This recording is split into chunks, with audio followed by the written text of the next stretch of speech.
ஓம் முருகா, வெற்றிவேல் முருகா. வேலுண்டு வினையில்லை, மயிலுண்டு பயமில்லை. என் அன்பு தங்கமே, இதனால் வரை நீ எத்தனையோ வேண்டுதல்களை என்னிடம் வைத்திருக்கின்றாய். எத்தனையோ பிரார்த்தனைகளையும் கோரிக்கைகளையும் வைத்திருக்கின்றாய். அது நிறைவேறியதற்காக நீ என்னிடம் மனமாற நன்றியும் சொல்லியிருக்கின்றாய். நான் எதையும் மறக்கவில்லை தங்கமே.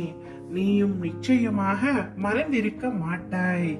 இப்பொழுது உன்னப்பா உன்னிடம் தட்சணையாக ஒன்று கேட்க போகின்றேன். நீ பயப்படும்படியாக நான் உன்னிடம் பொன்னோ பொருளோ கேட்க போவதில்லை. ஆடம்பரமாக கூட எதுவும் நான் உன்னிடம் கேட்க போவதில்லை. உன் மனதில் உள்ளதை நான் அறிய மாட்டேனா தங்கமே? உன் மனதில் ஓடும் அனைத்து எண்ணங்களும் கனவுகளும் ஆசைகளையும் உன் அப்பா நான் அறிவேன். எதிர்காலத்தில் வாழ்க்கை எப்படி இருக்க வேண்டும் என்ற கனவுகளை நீ அழகாக உன் மனதில் கோட்டை கட்டி வைத்துள்ளாய். அந்த மாளிகையில் உள்ள அனைத்து உறவுகளும் எப்படி இருக்க வேண்டும் என்ற உன் எதிர்பார்ப்புகளும் அவர்கள் இன்னும் உனக்கு சொந்த உறவு ஆகவில்லை. ஆனால் அவர்களை நீ எப்படி பார்த்து கொள்ள வேண்டும் என்ற அக்கறையும் அன்பும் உன் கனவுகளில் பிரதிபலிப்பதை நான் உணர்கின்றேன்.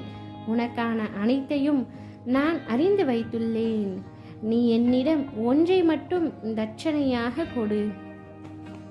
நான் உனக்காக செய்யும் அனைத்து காரியங்களையும் கூடிய விரைவில் முடித்து வைப்பேன். நான் உன்னிடம் என்னை கேட்கப் போகின்றேன் என்றுதானே யோசிக்கின்றாய்? உன்னிடம் இருக்கும் பயம், பதற்றம், கோபம் இவற்றையெல்லாம் நீ இன்றே என்னிடம் தட்சணையாக கொடுத்துவிடு தங்கமே. உன்னுடைய கெட்ட எண்ணங்களையும் என்னிடம் கொடுத்துவிடு. என்னால் முடியாது என்று நினைக்கும் உன்னுடைய தன்னம்பிக்கை இல்லாத வார்த்தைகளை இனிமேல் விட்டுவிடு. இவற்றையே உன் அப்பா உன்னிடம் தட்சணையாக கேட்கின்றேன் தங்கமே. முடியாது என்ற வார்த்தை இனி உன்னுடைய வாழ்க்கையில் நீ எதற்காகவும் உபயோகிக்க கூடாது. முடியும் என்று சொல்லியே பழகு தங்கமே. நான் வெற்றி பெறுவேன் என்று நீ திரும்ப திரும்ப சொல்லும் பொழுது நிச்சயம் உன்னுடைய வெற்றி உன் வசப்படும். நான் உன்னிடம் தட்சணையாக கேட்பது கூட உனது நலனுக்காக மட்டுமே.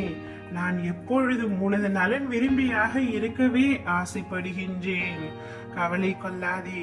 நீ என்னை தேடிக்கொண்டே இருக்க வேண்டாம். நானே உன்னை தேடி வந்து இந்த தட்சணைகளை பெற்றுக் கொள்கின்றேன் தங்கமே. கவலை கொள்ளாமல் நீ நிம்மதியாக இரு.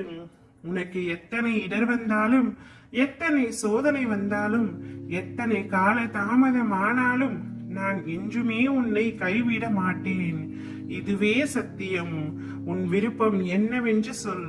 உனக்கு அது நடக்க வேண்டியது என்றால் 2 நாட்களில் நான் நிறைவேற்றி வைக்கின்றேன்.